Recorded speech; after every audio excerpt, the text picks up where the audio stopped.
The worst part about family dinners is pretending to smile while someone twists a knife in your back, especially when that someone is your own sister and she's doing it with the practiced grace of a surgeon. Whitney's still working on finding her path, Quinn announces to the table, reaching for her wine glass. But that's what makes her special. She's our family dreamer. I'm 28 years old, with a master's degree, sitting at my sister's favorite upscale restaurant for her birthday dinner. The same restaurant we go to every year, where she always manages to turn every conversation into a highlight reel of her achievements. Actually, I start, but Mom cuts me off. Quinn just made junior partner, she beams. 31, and already so accomplished. We're beyond proud. Dad nods, his attention fixed on cutting his overpriced steak. The Kent family name means something at her firm now. I take a long sip of water, wishing it was something stronger. The waiter appears with Quinn's chocolate souffle, complete with a sparkler. Perfect timing. It gives everyone an excuse to stop pretending they care about my recent publication on contemporary literature. Before we do dessert, Quinn says, setting down her fork with theatrical precision, I wanted to share some news. I've decided to make some changes with childcare arrangements. The table goes quiet. Even Rose, Quinn's 6-year-old, looks up from her iPad. Paula's been struggling lately, Quinn continues, missing days, making excuses. I had to let her go. Oh no, Mom gasps. She seems so good with the girls. Quinn shrugs. Good isn't good enough. But it got me thinking. She turns to me and I feel my stomach drop. Whitney, you're between opportunities right now. Why don't you come help with the girls? Just temporarily, while you figure things out. The restaurant suddenly feels too warm, too cramped. I'm actually applying for research positions.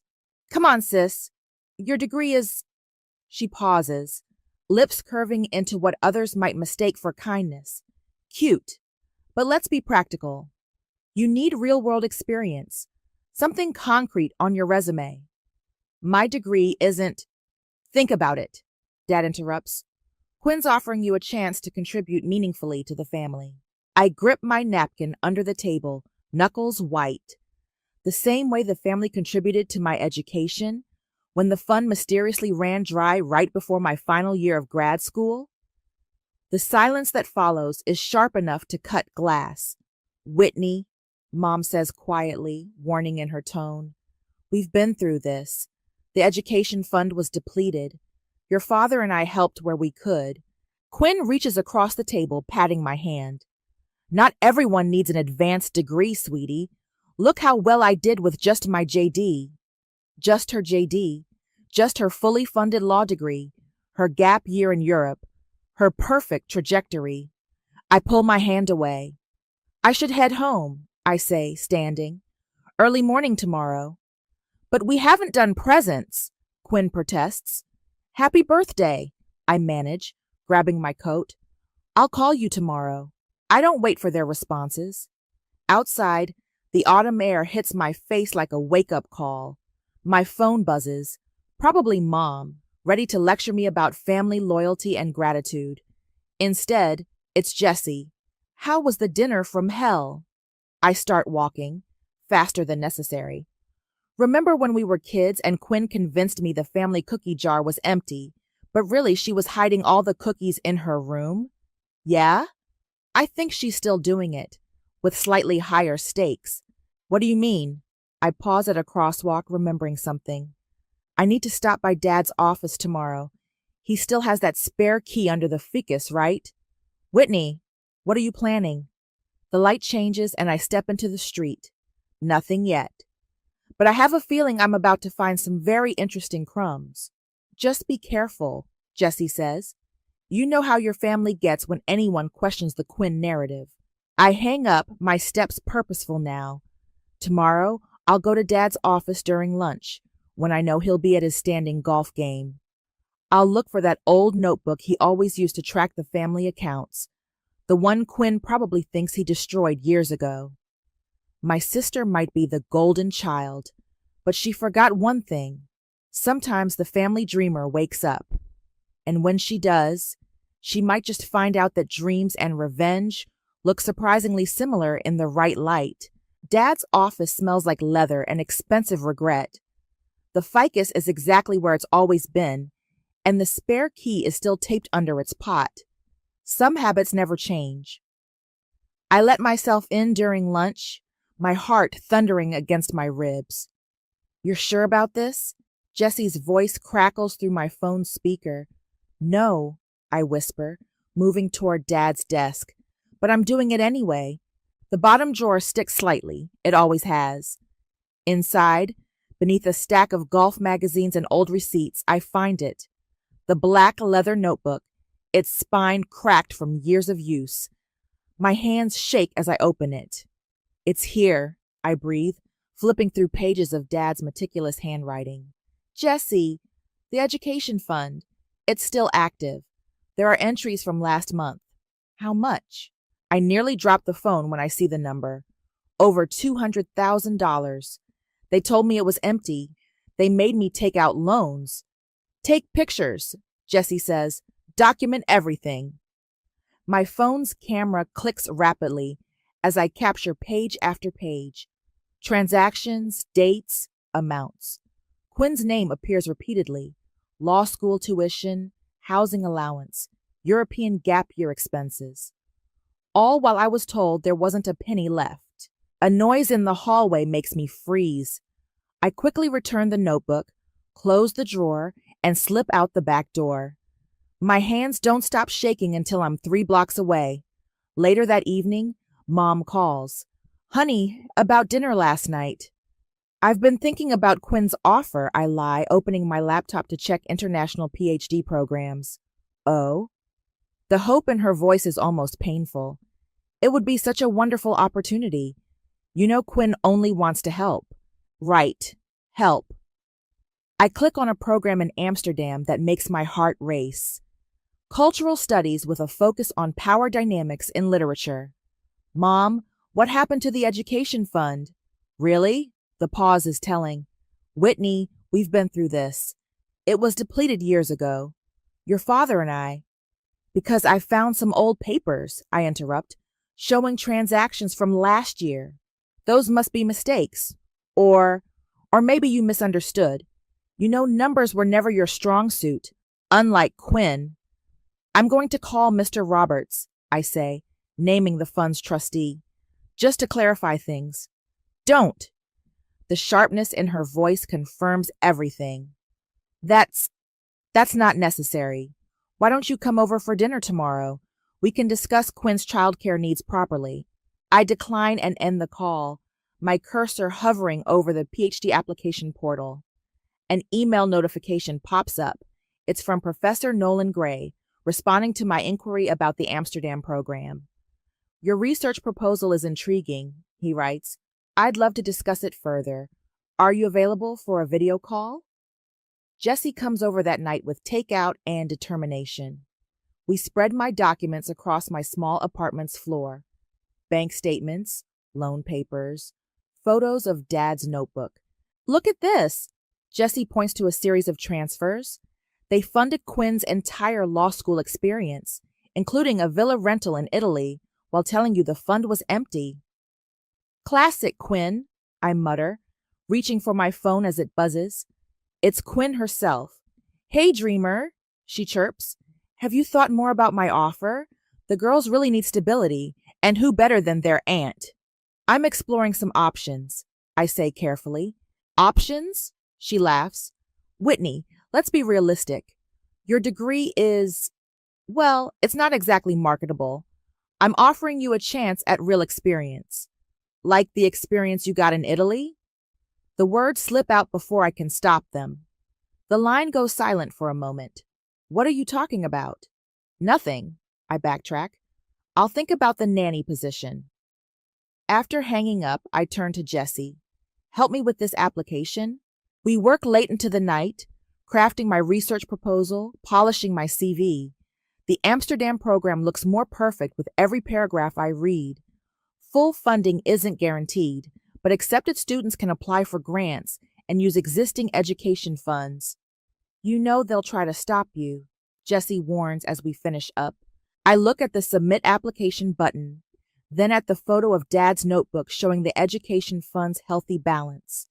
They can try, but first, they'll have to admit they've been lying all these years.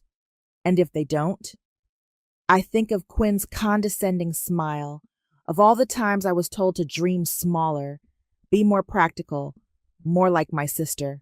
Then I'll make them. With a click, my application goes through. The first move in a game they don't even know we're playing.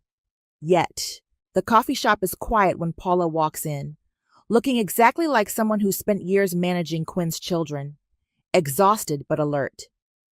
She spots me and makes her way over, clutching her purse like armor. "Thanks for meeting me," she says, sliding into the booth. "I wasn't sure if I should call, but Quinn's been telling people you were fired for negligence?" Paula's laugh is bitter. Is that what she's saying now? I quit, after she refused to pay me for 3 weeks of overtime and threatened to ruin my references if I complained. I push a coffee toward her. Tell me everything. For the next hour, Paula unravels a familiar pattern. Quinn making impossible demands, changing schedules last minute, requiring Paula to work unpaid hours because we're practically family. All while living in her luxury apartment, funded by the education trust I was told didn't exist. My phone buzzes, Mom again.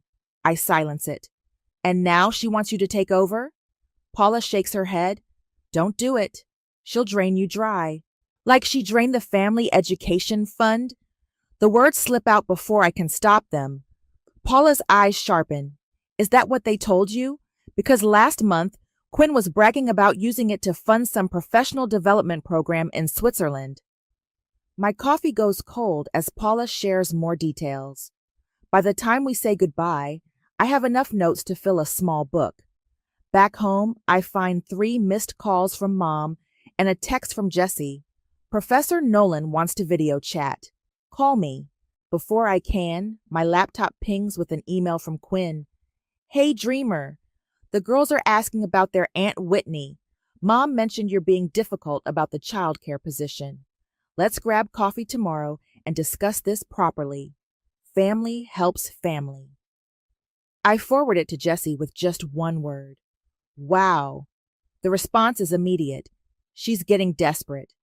"Did you see the nanny agency reviews?" I hadn't, but a quick search shows me multiple warnings about Quinn, describing her as impossible to work with and financially unreliable. My phone rings, Professor Nolan's number. I take a deep breath and answer. "Whitney? Nolan Gray here. I've been reviewing your proposal on power dynamics in contemporary literature. It's fascinating work." My heart skips. "Thank you, But that's not why I'm calling. I've heard through colleagues about your published paper on narrative manipulation and family structures. Have you considered expanding that into a doctoral thesis?" For a moment, I can't speak. Someone actually read my work. Someone thinks it matters. Yes, I'd love to. "Excellent. Let's schedule a proper interview. The Amsterdam program could be perfect for..." A knock at my door interrupts us.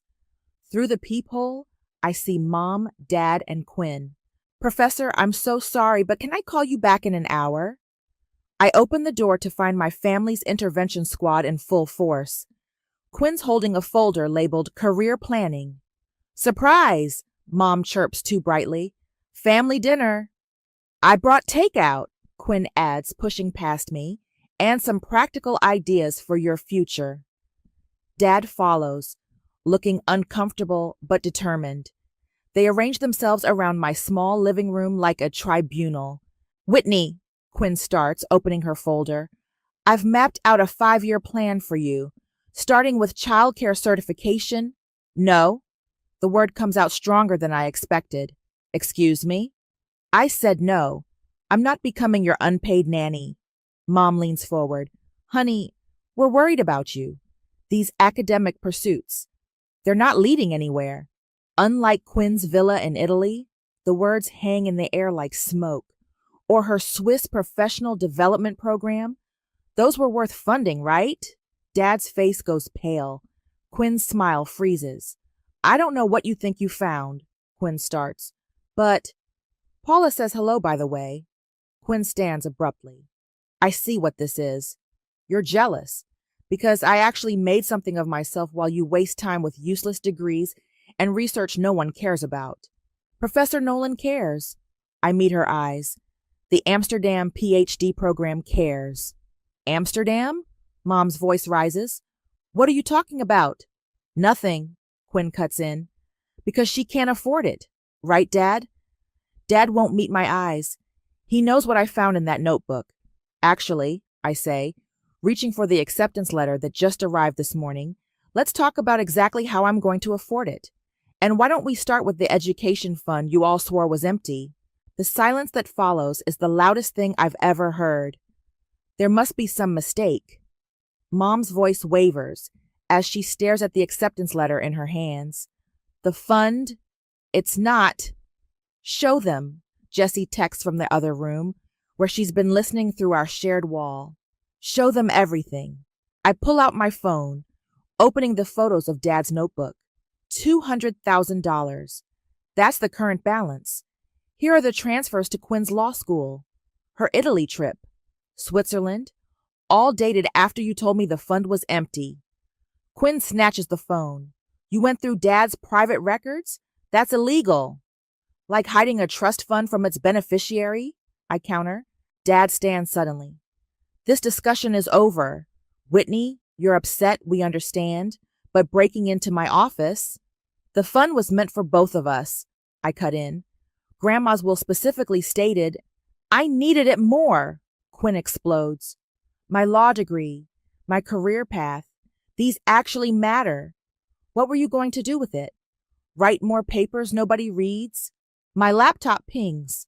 Another email from Professor Nolan. Congratulations on your partial scholarship.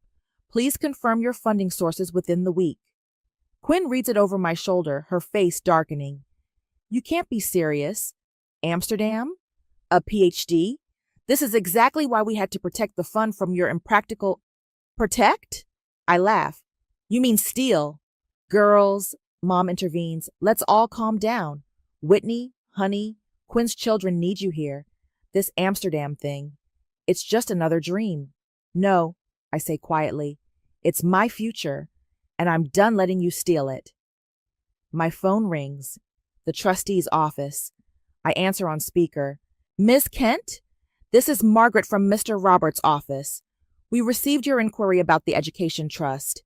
I'm calling to confirm that yes, you are indeed a legal beneficiary, and yes, the fund is active with significant balance. Quinn lunges for the phone, but I step back. Thank you, Margaret. Could you email me the full transaction history for the past 5 years? Of course. Though, that's odd.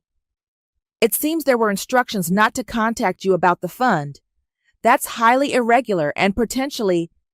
End this call right now, Dad commands. Actually, I continue, I'd love to schedule a meeting with Mr. Roberts to discuss these irregular instructions. Margaret sounds concerned now.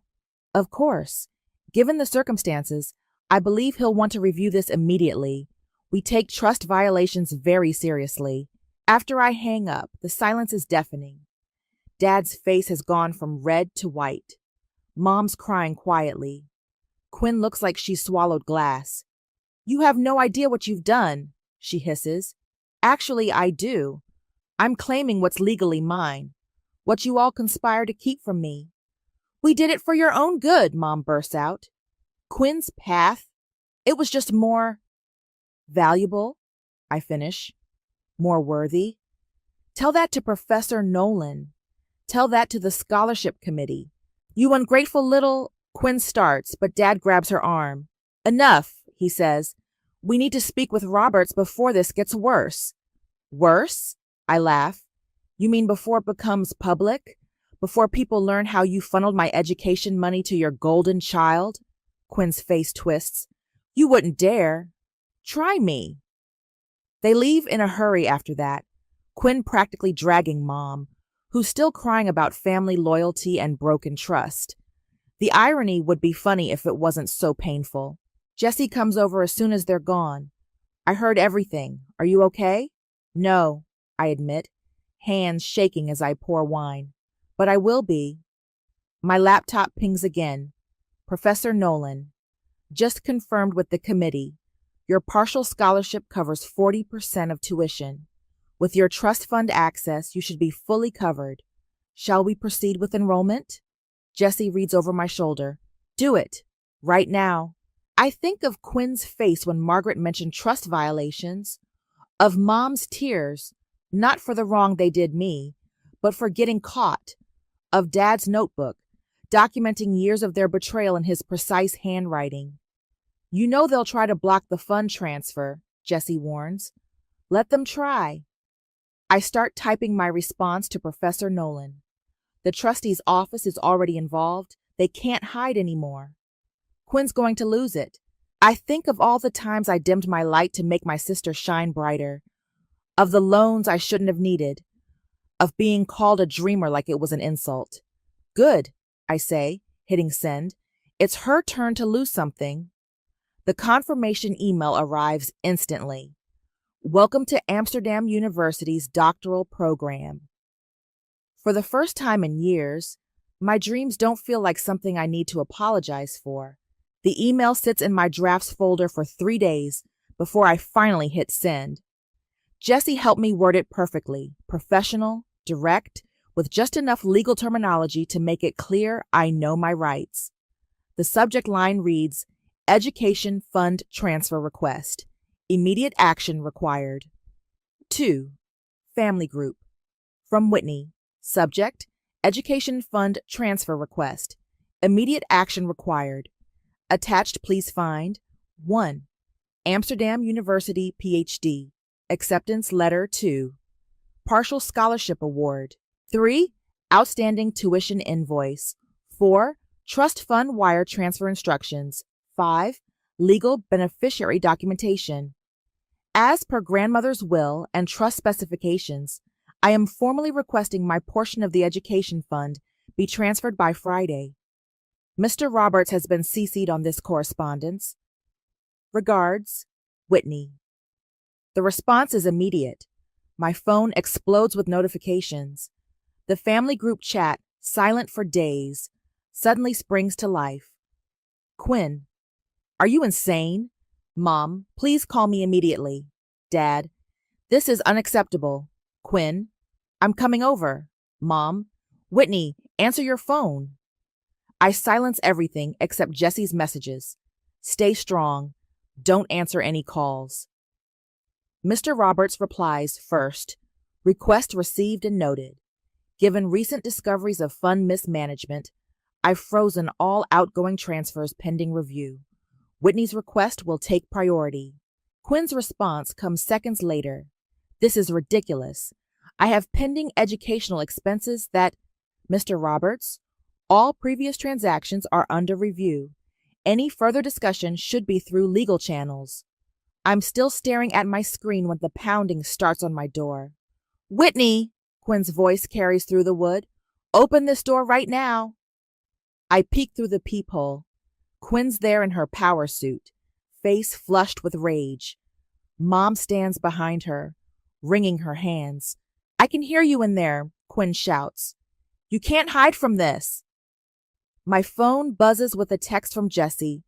Don't open it. They have no power anymore. Whitney, please, Mom pleads through the door.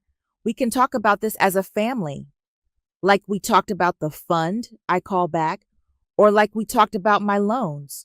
That was different. Quinn's voice rises. I had a plan, a real career path. You're just running away to play student forever. I lean against the door.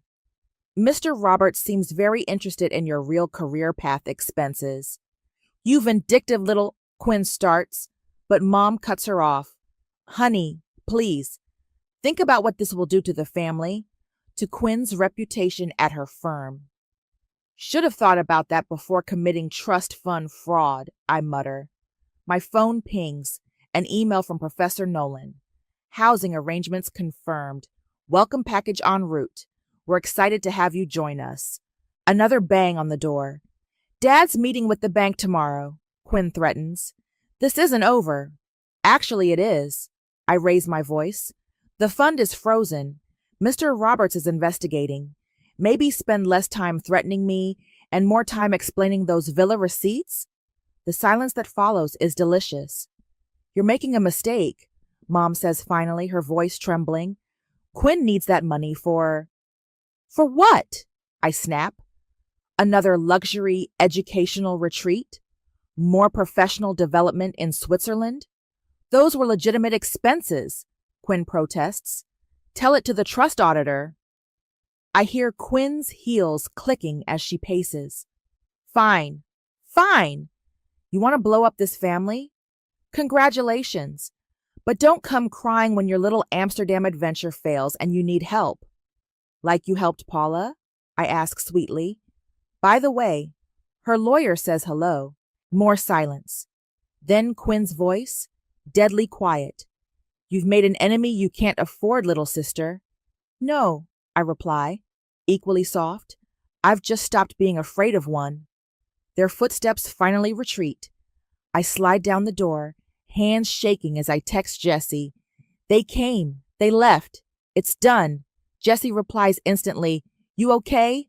I look at my laptop, where the Amsterdam acceptance still glows on the screen. At the email from Mr. Roberts confirming the fund investigation. At Quinn's increasingly desperate messages about her pending expenses. Yeah, I type back. For the first time in years, I really am. My phone buzzes one last time. A message from Rose, Quinn's daughter, sent from Mom's phone. Aunt Whitney, are you really going away? Mom's really mad, but I think it's cool you're going to be a doctor. I smile, typing back, Not that kind of doctor, sweetie. But yes, I'm going to study things I love. Can I come visit? Before I can answer, the message disappears, deleted from the chat. But it doesn't matter. For once, I'm not the one being deleted. Mr. Roberts' office feels too small for the amount of tension it contains. Quinn sits ramrod straight in her designer suit, Mom dabs at her eyes with a tissue, and Dad stares out the window like he's planning an escape.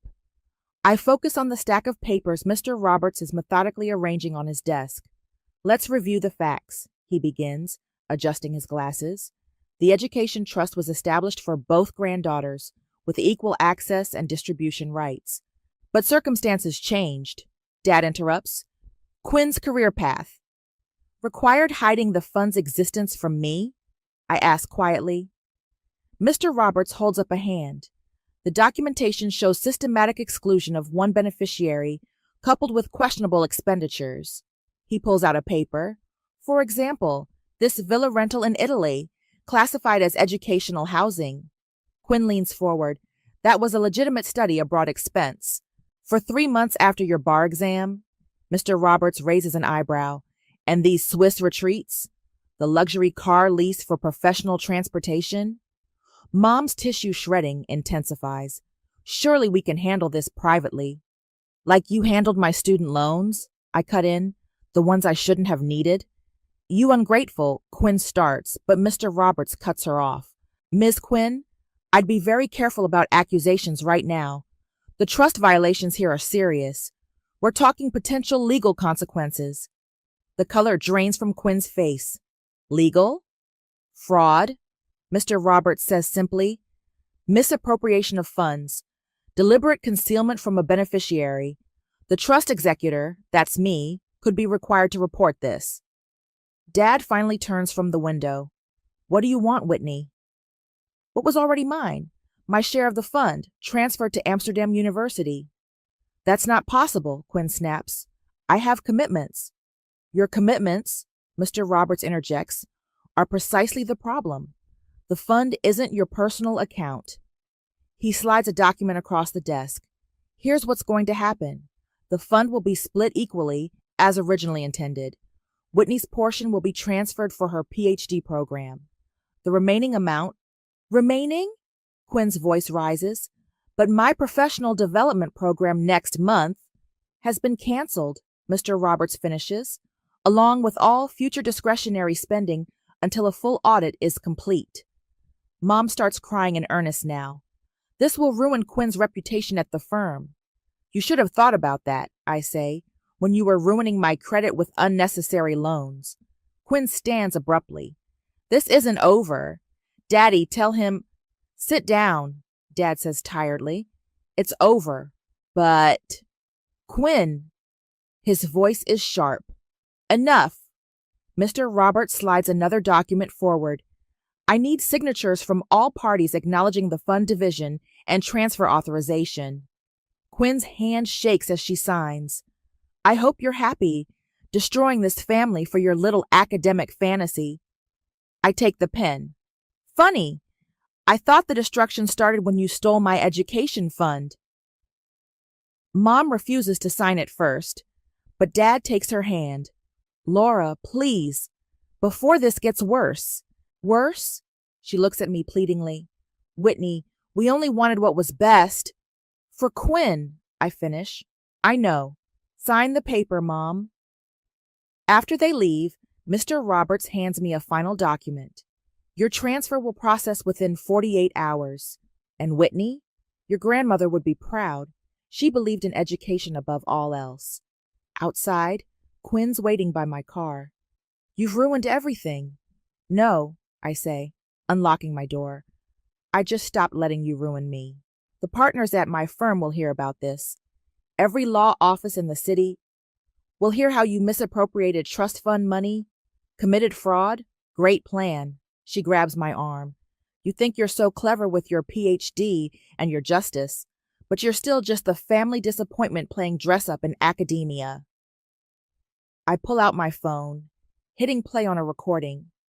Quinn's voice fills the air, admitting to hiding the fund, to lying about its depletion.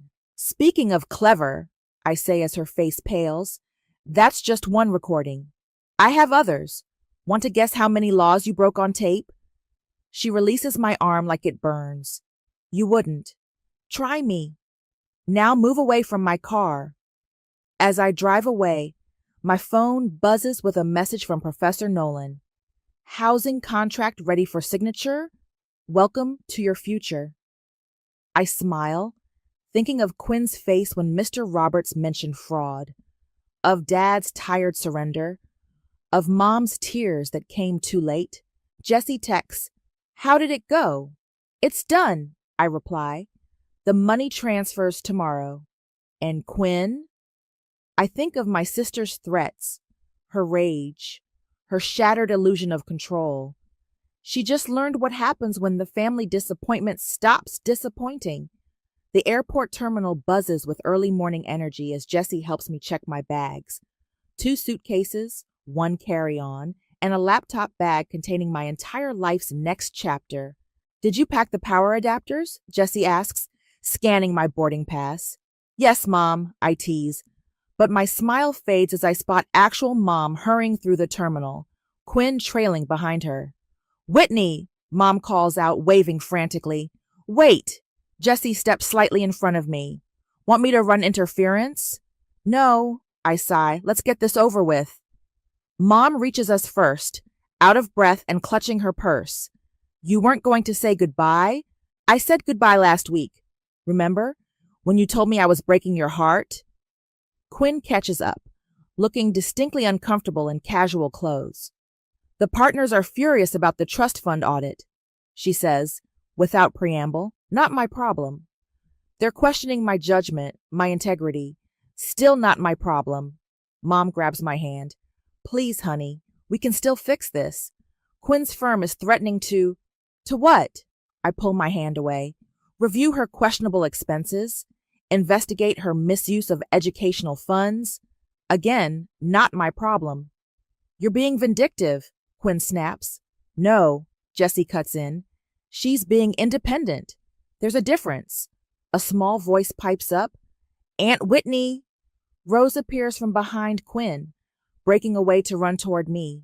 I kneel down to hug her, breathing in her familiar strawberry shampoo scent. I made you something, she whispers, pressing a folded paper into my hand. It's a drawing of what looks like me in a graduation cap, standing in front of a building labeled Smart People School. Mom says you're running away, Rose continues, but I think you're running towards something better. Quinn grabs Rose's shoulder. That's enough. We're leaving. Actually, I stand up. I have something for Rose. I pull out a small package. Open it when you get home. Whitney, Mom tries one last time. Think about what you're throwing away. Family is everything. Funny, I check my watch. I don't remember family meaning much when you were hiding my inheritance. The first boarding call for Amsterdam echoes through the terminal. That's me, I say, grabbing my carry-on. Jessie, I'll call you when I land. Whitney, please? Mom's crying again. We love you. Love shouldn't come with conditions, Mom, or price tags. Quinn steps forward. When this fails, when you're drowning in a foreign country with your useless degree, don't come crawling back. I think of the package I gave Rose, a copy of my published paper, with a note explaining that dreams aren't silly, and that sometimes the black sheep of the family is just a wolf who refused to play sheep anymore. Goodbye, Quinn. Good luck with the audit. Jessie hugs me tight. Show them all, she whispers. At the security gate, I turn back one last time. Mom's still crying. Quinn's already on her phone, probably damage controlling her career. But Rose is opening my package early, her eyes wide as she reads the note. 6 hours later, somewhere over the Atlantic, my phone pings with a message from Jessie. You won't believe what happened after you left. Tell me. Quinn's firm called. The trust fund audit triggered a broader financial review. They're suspending her pending investigation. Another message pops up from Paula, Quinn's ex-nanny. Your sister's being investigated by the Bar Association. Something about misrepresented educational expenses. Karma's beautiful. I order a glass of wine from the flight attendant, smiling as I type back to Jessie. How's Mom taking it? Complete meltdown. Keeps saying you destroyed the family. I told her the family destroyed itself when they chose Quinn's greed over your dreams. My phone buzzes again. An email from Rose, sent from her tablet. Dear Aunt Whitney, I read your paper. I don't understand all the big words, but I like that it's about standing up for yourself. Mom's really mad right now, but Dad says she did it to herself. Can I really visit you in Amsterdam? The plane banks east, toward my future. Toward a place where my degree isn't useless, where my dreams aren't impractical, where I don't have to apologize for wanting more than what my family decided I deserved. I text Rose back, of course you can visit, and remember what I wrote. Sometimes the bravest thing we can do is believe in ourselves when no one else will. The sun sets outside my window, painting the clouds in shades of victory. Somewhere below, Quinn's carefully constructed world is unraveling, thread by thread. But up here, at 35,000 feet, I'm finally, completely free. My laptop screen fills with Jessie's grinning face during our weekly video call. So, how does it feel to be published in the top academic journal in your field? I spin in my Amsterdam apartment's desk chair, holding up the journal featuring my latest research. Surreal. Professor Nolan says it's already being cited by other scholars. Better than being cited by Quinn's audit investigators? Jessie smirks. Speaking of, I lean closer to the screen. Any updates from home? Jessie's smile widens. Oh, you're going to love this. Quinn's firm didn't just suspend her. They're making her repay all those educational expenses she claimed. And the Bar Association's ethics committee is involved now. How's she taking it? About as well as you'd expect.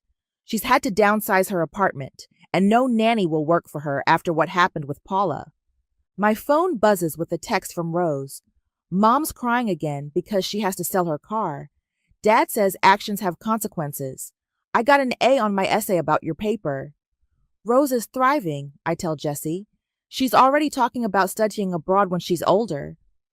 Unlike her mother, who's been banned from international educational travel. Jessie laughs. Oh, and your mom called me yesterday. I tense. What did she want? To know if you'd received her letter of apology. I did. I glance at the unopened envelope on my desk. Haven't read it yet. You should. Not for her, but for you. A knock at my door interrupts us. Hold on, I tell Jessie, going to answer it. It's Professor Nolan, holding a newspaper. Have you seen this? The headline reads, Prestigious law firm faces scrutiny over trust fund mismanagement. Quinn's name features prominently in the article.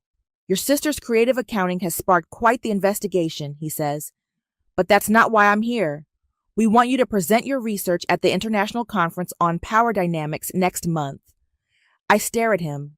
Really? Your work on family power structures and financial manipulation has resonated deeply with scholars worldwide. Sometimes personal experience creates the most compelling academic insights. After he leaves, I return to Jessie's call. You're not going to believe this. I can believe anything at this point, she says. Your revenge turned into legitimate academic success while Quinn's practical career imploded. It's poetic. I finally open Mom's letter. Her handwriting is shaky. Dear Whitney, I was wrong. We were all wrong.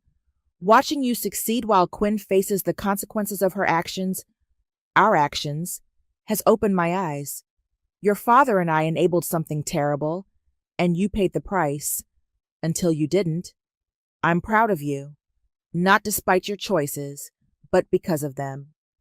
Rose talks about you constantly, about being brave enough to stand up for yourself. She's applying to academic summer camps now. I know we don't deserve forgiveness, but I hope someday we can build something new, something honest. Love, Mom. Well, Jessie asks, watching my face. She's learning, I say quietly. Too late, but she's learning. My phone buzzes again. An email from Paula. Remember those recordings you have of Quinn? The ethics committee would love to hear them. Karma's not done yet. I forward the email to Quinn with one line. Your choice. Like it should have been mine. Jessie raises an eyebrow. Giving her an out? No, giving her a chance to face consequences honestly for once. Her choice. My university email pings. Confirmation of my speaking slot at the conference. The topic, Hidden Inheritance, Power Dynamics in Family Financial Abuse. Perfect timing, Jessie says. Quinn can cite you in her ethics defense. I laugh, then stop as another text comes through. From Quinn herself. I'll submit the recordings myself. You were right, about everything. I'm sorry. Look at that, Jessie whispers. The golden child finally tarnished herself. I look around my apartment, at the academic journals with my name in them, at the conference invitation, at the view of Amsterdam through my window, at the life I built from the ashes of their betrayal. No, I reply to Jessie, she just finally faced the truth. And sometimes, truth is the best revenge. I send one final text to Rose. Remember what I told you about wolves and sheep? Sometimes the wolf isn't the villain. Sometimes she's just the first one brave enough to stop pretending. Rose replies instantly, Mom showed me her letter to you. She cried when I told her I want to be like you instead of her. Is that bad? No, I type back. It's growth. For everyone. I turn back to Jessie's call, to my best friend who stood by me through everything. Want to help me prepare my conference speech? Always, she grins. Let's show them what a useless degree can do.